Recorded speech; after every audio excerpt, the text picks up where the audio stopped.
everybody. We're back again to talk some more college football. We are already through week 7.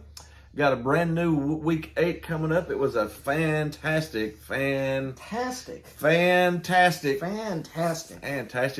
of football. We'll go ahead and jump on. So this was actually only the second weekend in the history of college football that we had multiple undefeated matchups. Multiple undefeated matchups that were 5-0 or better.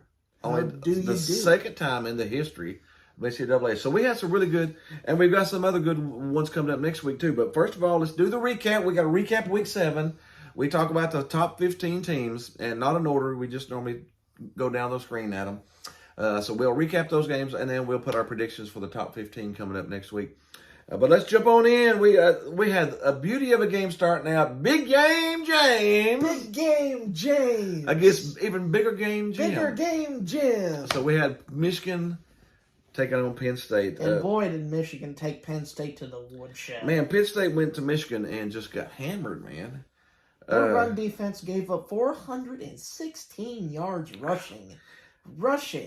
When number 5 beats number 10 41-17, it's time to reconfigure.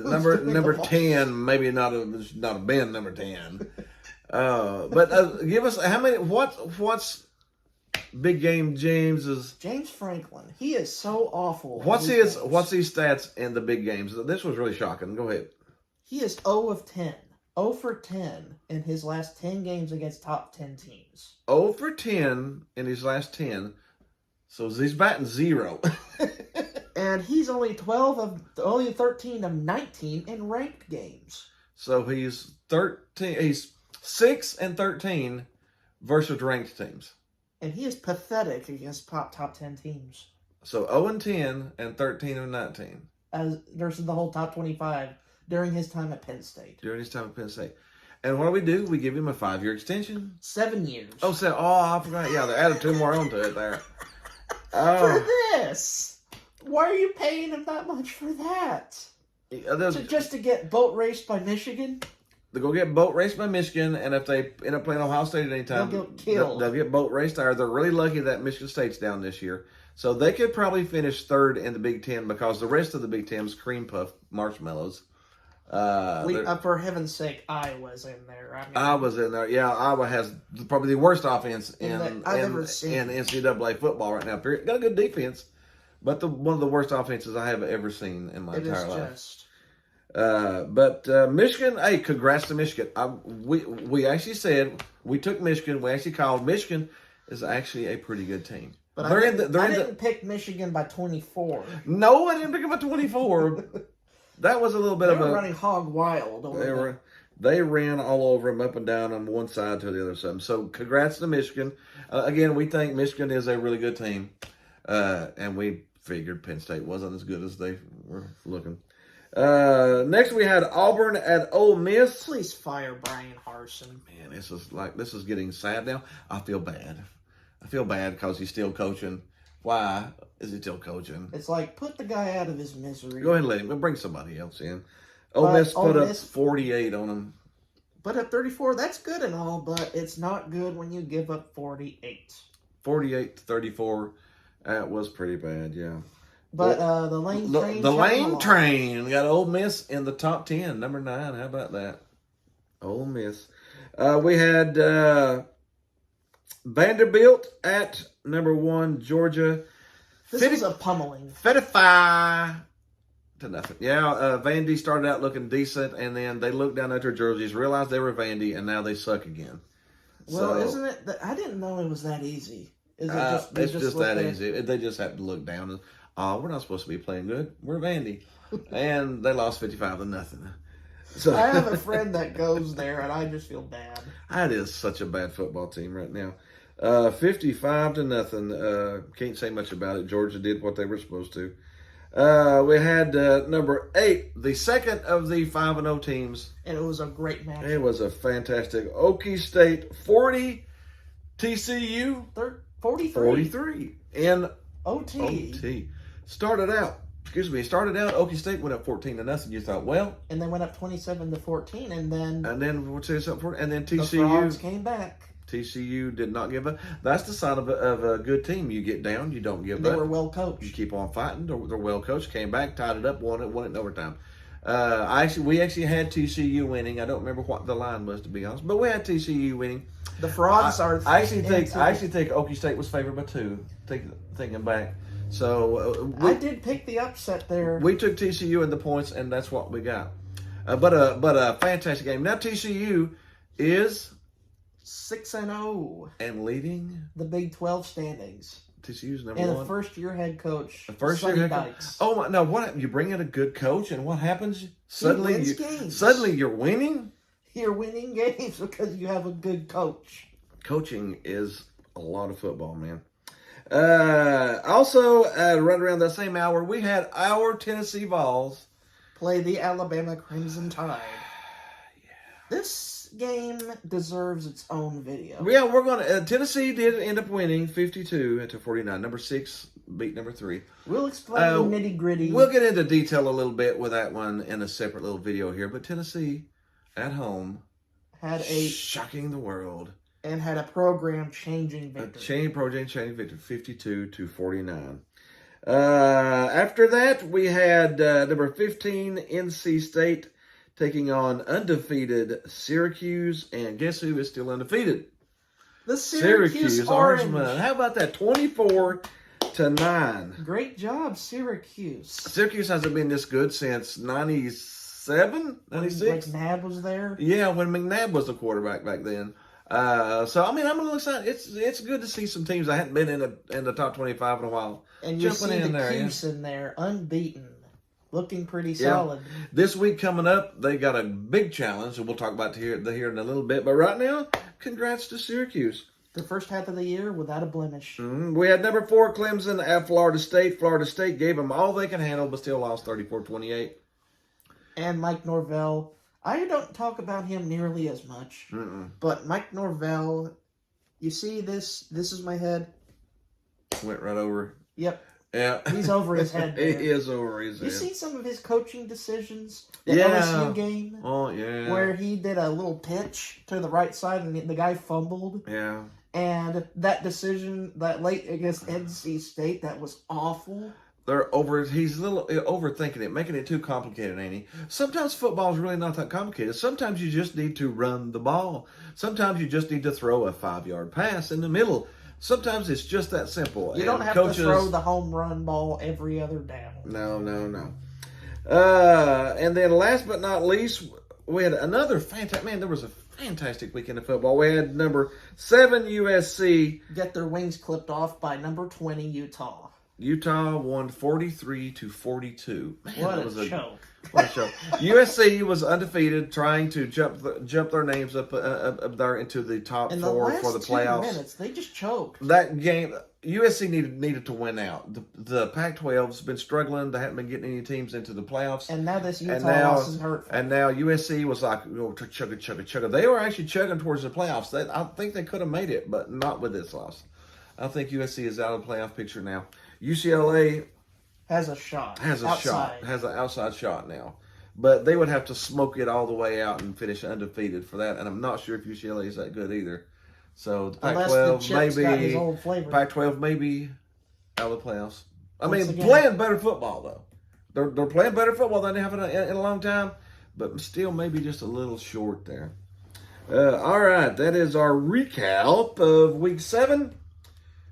Now it's time for the dumpster fire of the dumpster fire with Marty. Here comes the dumpster fire. Dumpster fire of the week. Yeah.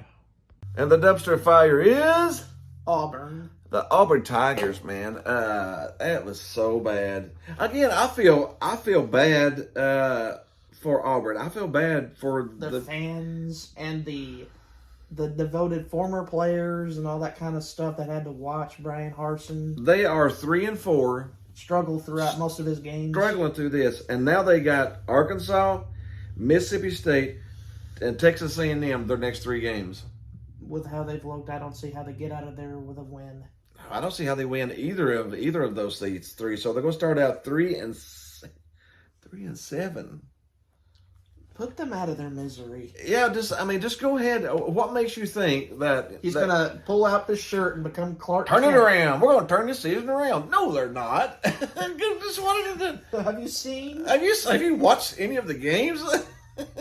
He's not gonna rip his shirt and become Superman. Yeah, he's not gonna pull it up and be Superman. He's not doing very good at all. So, Auburn is definitely our stinker. They looked bad, and they say 1, 2, 3, 4. They've got 1, 2, 3. They've got 4 more losses coming up. There's no way that the only game I see them winning is Western Kentucky. Western Kentucky, and Western Kentucky's 4-3 now. So you're saying they can lose out? I'm not going to lose out. I've got a friend who plays for Western Kentucky. I'll be rooting for the Hilltoppers. Go get them, boys. Get them. Maybe that could put Brian Harsin out of his misery. If they lose that one, maybe they got rid of him.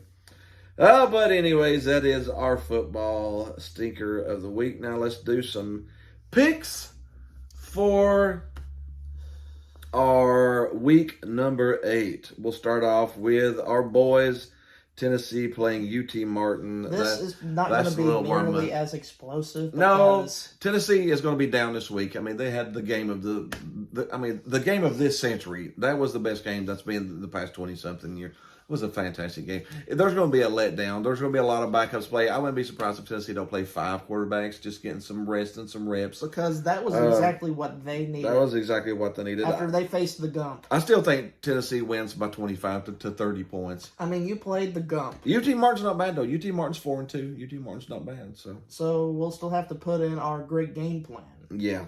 Jumping on in, we got Iowa at Ohio State. You can't put the worst match if you could possibly get. You couldn't pick a worse match. The worst offense versus the best offense in the Big Ten. You can't be serious.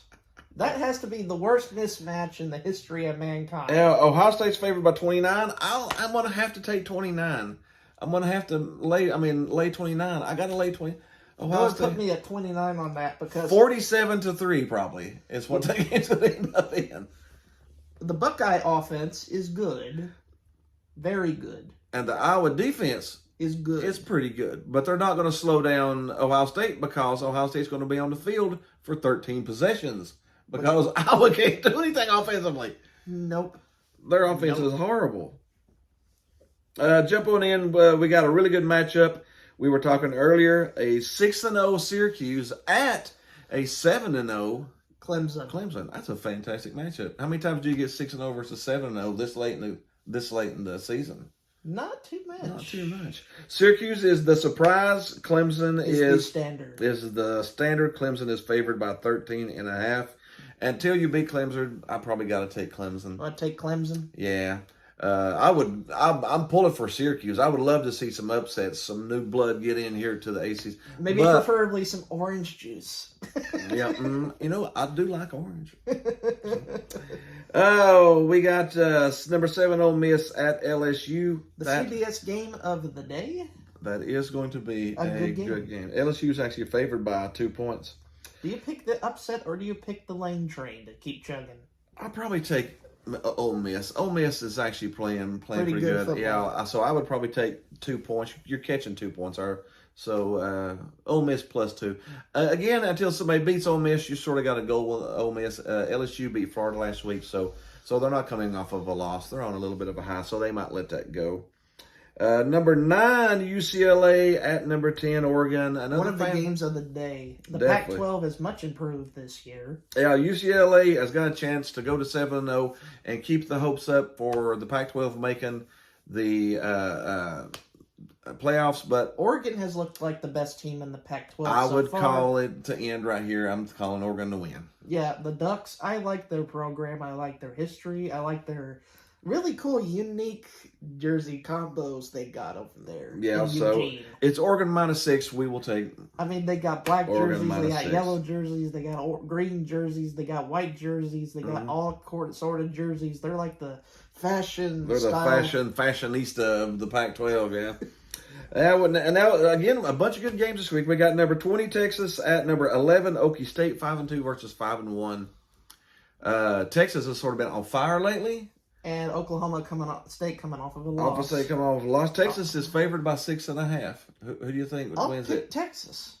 I think Texas probably wins this too by 7 to 10 points. I think Okie State, there's going to be a letdown there because they were playing for and then sort of got beat there at the end.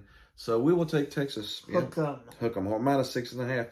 We got Boston College at number 13, Wake Forest. Wake Forest will beat the doors off of them, 21 Boston to College 30 is not points. a good team. No. Boston College is not good at all. We got Mississippi State, 5-2, having the unlucky draw this week to be playing at Alabama after Alabama lose. Alabama at home coming off of a loss. That is disaster. That is disaster, yeah. Mississippi State's minus 21. That's the only thing that I worry about is minus 21 is pretty high for Mississippi State because Mississippi State's still ranked number 24 in the country. They're still 5-2. But they're still 5-2. But you don't want to mess with an angry Gump, especially online. They're probably going to try to make a point this week to prove the Tide is still not done. We're still here, baby. So this might be a 42-20 game. This might cover that 21. We got K-State at TCU. Kansas State is not a bad team. No, TCU's favored by 3.5. That's a low point score. I will take TCU minus 3.5. I think they cover that. The Frogs. Ribbit. That is our predictions and our coverage for college football this week. We hope you had some fun with us. Sort of incomplete version because we'll get to the big meat patty in the game. We have to spend a special 10 minutes on the Tennessee game, so we'll bring that one back here in a second. But still, hit the like button, hit the subscribe button, hit the groovy baby button, and check out the next video coming up shortly. See you next week.